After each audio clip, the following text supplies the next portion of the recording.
Buenas tardes, mis queridos hermanos y hermanas. De verdad que amén, amén. De verdad que es un placer y un honor poder compartir por este medio con ustedes. Qué lindo es tener este lugar, ¿verdad? En la naturaleza y juntos poder compartir hasta en nuestros carros, aquí afuera, en una manera informal, pero poder juntos compartir el mensaje de amor que Dios tiene para cada uno de nosotros.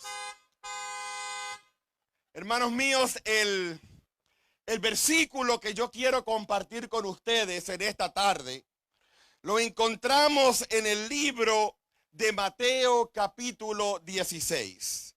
Y aquí nosotros encontramos a Jesús en una parte esencial y primordial en su ministerio.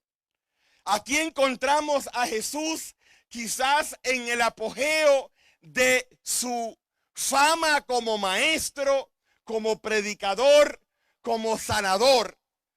Jesús en estos momentos acababa de alimentar a 5,000, oigan bien, 5,000 hombres, sin contar mujeres y niños. Imagínense ustedes, estamos hablando de alrededor de 15,000, 20,000 personas. Y Jesús acababa de alimentarlos con algunos peces, con algunos panes. Y Jesús en estos momentos estaba en el apogeo de su fama como predicador. Todo el mundo lo conocía. Todo el mundo quería estar con él. Todo el mundo quería escucharlo. Recuerden ustedes esta mañana en la lección de escuela sabática, también estábamos hablando de que cuando Jesús, en Marcos capítulo 2, fue a Capernaum, cuando Jesús fue allá, la casa se llenó. La casa se llenó y no podía caber más gentes. Y así, de esa misma manera, Jesús, donde quiera que iba, la gente lo seguía. Esto era, imagínense ustedes, esto era antes de las redes sociales, antes del internet, antes de los videos. Sin embargo, todo el mundo conocía a Jesús.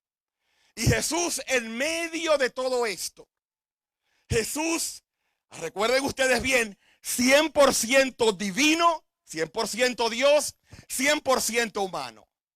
Y Jesús en su humanidad se cansó, estaba cansado, necesitaba un break, necesitaba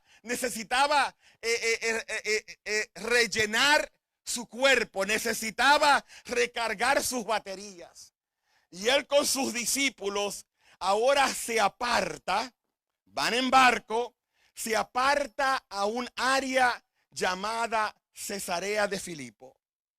Y allí es donde encontramos a Jesús en estos momentos, junto con sus discípulos, gozando, ¿verdad?, de un tiempo de descanso.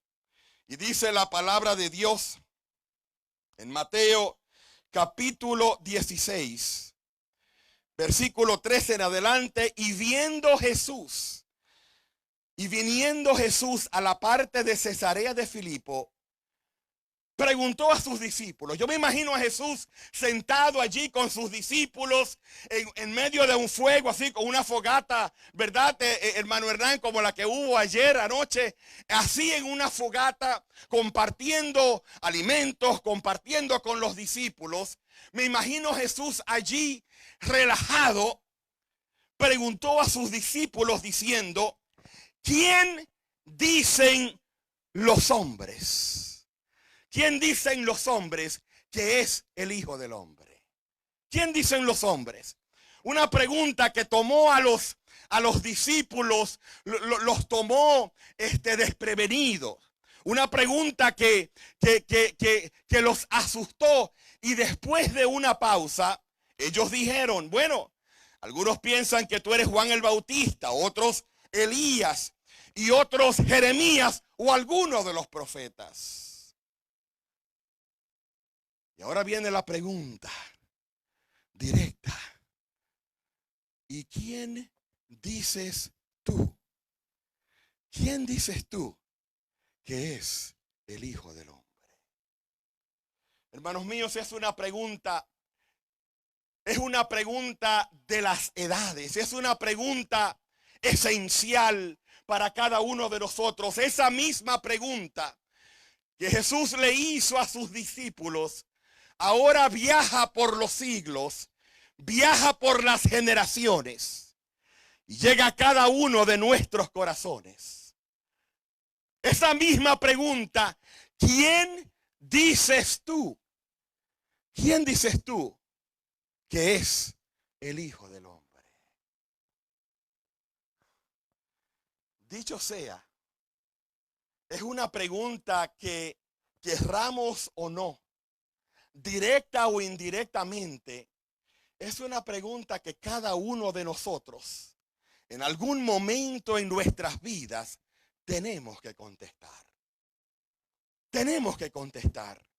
Porque la realidad es que nosotros, tarde o temprano, tenemos que llegar a un entendimiento.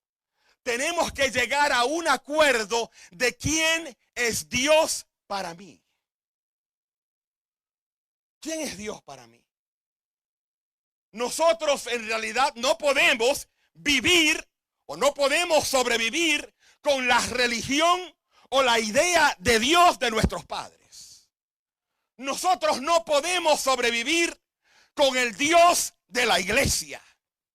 Nosotros no podemos sobrevivir con el Dios del pastor o con el Dios de los dirigentes de la iglesia o con el Dios de la conferencia. Nosotros tarde o temprano tenemos que contestar esa pregunta. ¿Quién es Dios para mí? Y esa misma pregunta que Jesús hizo aquella noche a sus discípulos, esa misma pregunta que en aquel tiempo, al igual que en los tiempos de ahora, resuena en la mente de cada uno de nosotros en medio del mundo en que nosotros vivimos. Porque déjenme decirle algo, hermanos míos. Nosotros vivimos, al igual que en los tiempos de Jesús, en un mundo donde está lleno de diferentes filosofías, ¿cierto o falso? En un mundo donde está lleno de diferentes creencias. En un mundo donde está lleno de diferentes prácticas. En un mundo donde la gente no sabe ni quién es, ni de dónde viene, ni dónde está parada, y menos para dónde va. Yo recuerdo la primera vez que fui a Disney World en Orlando. Yo nunca había ido. Estábamos aquí en Puerto Rico y las vacaciones siempre eran, ¿verdad?, de Puerto Rico a República Dominicana a Puerto Rico. Y yo recuerdo que cuando yo llegaba aquí a la Academia del Oeste, todo el mundo, ¿verdad?, al principio del año escolar era, ay, ¿qué tú hiciste en las vacaciones? Y yo recuerdo que, puedo usar la palabra envidia. Yo recuerdo que yo me ponía algunas veces envidioso. Porque yo escuchaba, no, que nosotros fuimos a Disney World en Orlando y que disfrutamos esto. ¿Y qué tú piensas de esto? Y yo no tenía idea de lo que estaban hablando. Yo recuerdo que a los 14 años, por primera vez fui a Disney World. Y recuerden, yo había escuchado historias, ¿verdad? Uno había escuchado las grandezas y las cosas lindas. Y yo recuerdo que a los 14 años, con mi familia, entramos a Disney World por primera vez en la vida. Imagínense, viniendo de aquí de Puerto Rico y llegando a Orlando y cuando uno entra es como un shock, ¿verdad que sí? Es como, ¿verdad? Es como un encuentronazo que uno tiene en la cultura y con la gente y lo que está viendo. Y yo recuerdo que cuando entramos así a Disney World, yo recuerdo que yo miraba para todos lados y estaba lleno de gente. Y yo miro a mi papá y le digo, papi, ¿y qué hacemos? Y papi pensaba y papi, ¿para dónde vamos? Y mi papá era, bueno, vamos a seguir a Vicente. ¿A Vicente? Sí, vamos a seguir a Vicente. Y yo, ¿quién es Vicente? Bueno, mi papá dijo, bueno, ¿dónde va la gente? ¿Y cuántas veces en el mundo en que vivimos nos encontramos con su gran mayoría siguiendo a Vicente. Porque la gente no sabe para dónde va ni para dónde viene. Y muchas veces lo que se sigue es la mayoría. Lo que se sigue es lo que está de moda, de acuerdo a la mayoría de la gente.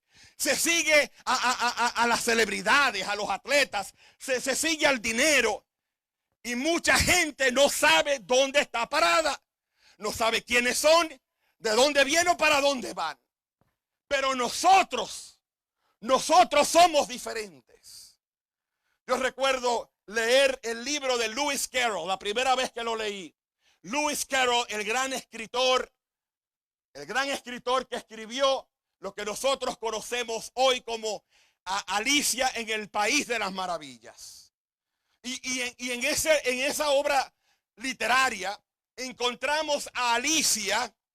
Alicia está ahora caminando y está frente a una encrucijada, está frente a dos caminos. Y ella para y un poco turbada le pregunta al gato Cheshire, le pregunta, ¿y para dónde cojo ahora? El gato le responde, el gato Cheshire le pregunta, bueno, eso depende para dónde tú vayas. Alicia dice, bueno, yo no sé para dónde yo voy. Y el gato le vuelve a responder, entonces no importa qué camino cojas. Nosotros no somos así. Porque nosotros, gloria a Dios, sabemos quiénes somos. Nosotros sabemos de dónde venimos. Nosotros sabemos de dónde venimos. Hagamos al hombre, Génesis 1:26. Hagamos al hombre a nuestra imagen, conforme a nuestra semejanza. Nosotros sabemos dónde estamos. Porque nosotros, Efesios 2:10, nosotros somos la obra maestra de Cristo. Creados para honra y gloria para Él. Nosotros sabemos que Dios tiene un plan para nosotros. Jeremías 29:11, porque yo conozco los planes que tengo para ti, planes de bien y no de mal, para darte a ti un futuro y para darte bendición. Y nosotros sabemos, gloria a Dios, sabemos para dónde vamos. No se turbe vuestro corazón. Juan 14, no se turbe vuestro corazón. Creed en Dios, creed también en mí. En la casa de mi Padre muchas moradas hay. Oh, voy pues a preparar lugar para vosotros, para que donde yo estoy, vosotros también estéis. Yo recuerdo esta mañana, y lo dejé a mitad, déjeme decirle. Yo recuerdo esta mañana que yo le dije a ustedes, el círculo de la vida, ¿verdad? Yo le dije a ustedes, nosotros hemos sido creados a imagen de Dios. Y Dios nos creó a nosotros con ciertos atributos divinos. Dios nos creó a nosotros con ciertos regalos de carácter. Y todos esos atributos divinos, todos esos caracteres, todas esas partes, regalos que Dios nos dio, y podemos mencionar una vez más el amor, la justicia, el razonamiento, la comunicación, la paciencia, el libre albedrío, todo eso que Dios nos dio a nosotros, hermanos míos, oigan bien, todos se convierten en necesidades humanas. ¿Me están siguiendo? Todos tenemos el regalo del amor. Sin embargo, todos tenemos la necesidad de amar y de ¿qué? Y de ser amados. Todos tenemos el regalo del libre albedrío. Sin embargo, todos tenemos la necesidad de nosotros elegir, de ser libre y de vivir en libertad. Todos nosotros tenemos el regalo del razonamiento. Sin embargo, todos tenemos la necesidad de ¿qué? La necesidad de entender, de razonar. Todos tenemos el regalo de la comunicación. Sin embargo, todos tenemos la necesidad de expresarnos y de ¿qué? Sobre todo, ¿verdad? Una cosa que hace falta en este mundo, de ser escuchados. ¿No es cierto? Yo recuerdo muchas veces como pastor y como capellán, como consejero, mucha gente, la gente viene donde uno, en realidad, en su gran mayoría, ¿saben para qué? Para que los escuchen, para que los escuchen. Entonces, todas esas necesidades, cuán simple es, cuán bello es que Dios es que las llena, que Dios es que las suple, que Dios es que los satisface. Sin embargo, hermanos míos, nosotros, y estamos bien familiarizados con esto, porque la mayoría de las personas, la mayoría de la gente en este mundo, ¿saben qué? Tratan de buscar, de llenar esas necesidades, tratan de suplir esos deseos, tratan de buscar en todo lugar, menos en Dios. Lo buscan, miren, en el dinero. Los buscan en las posesiones materiales. Los buscan en lo último de la tecnología. Los buscan en salario, en posiciones, en títulos, en adicciones. Vamos a hablar más de la adicción esta semana. Pero no lo buscan en Dios. Sin embargo, cuán simple es que Dios es el que suple nuestras necesidades. Y hermanos míos, en esta tarde, yo los quiero dejar con esto, porque es como el sermón de esta mañana y también como el tema de esta tarde. Es el fundamento para nuestra semana. Hermanos míos, Dios suple nuestras necesidades. En un mundo al igual que Pedro, al igual que los discípulos se encontraban cuando Jesús le hizo esa pregunta: ¿y quién dices tú? Es el Hijo del Hombre. ¿Quién dices tú que soy yo? ¿Recuerdan la respuesta de Pedro? Oh, hermanos míos, gloria a Dios. Aquí está. Tú eres el Cristo, el Hijo del Dios viviente. Gloria a Dios. Ahí gloria a Dios, hermanos míos. Tú eres el Cristo, el Hijo del Dios viviente. Hermanos míos, Dios suple nuestras necesidades. Y si hay algo, vuelvo a repetir, que se lo quiero dejar hoy, es, miren, cuán fácil es tratar de llenar y suplir esas necesidades en el mundo en que vivimos. Pero ¿saben qué? Dios está a tu lado.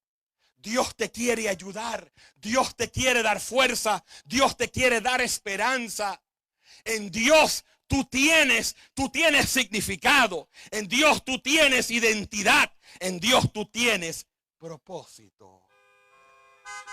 Búsquenlo en Dios. Búsquenlo en Dios. Y Dios te va a suplir tu necesidad. Que Dios me los bendiga.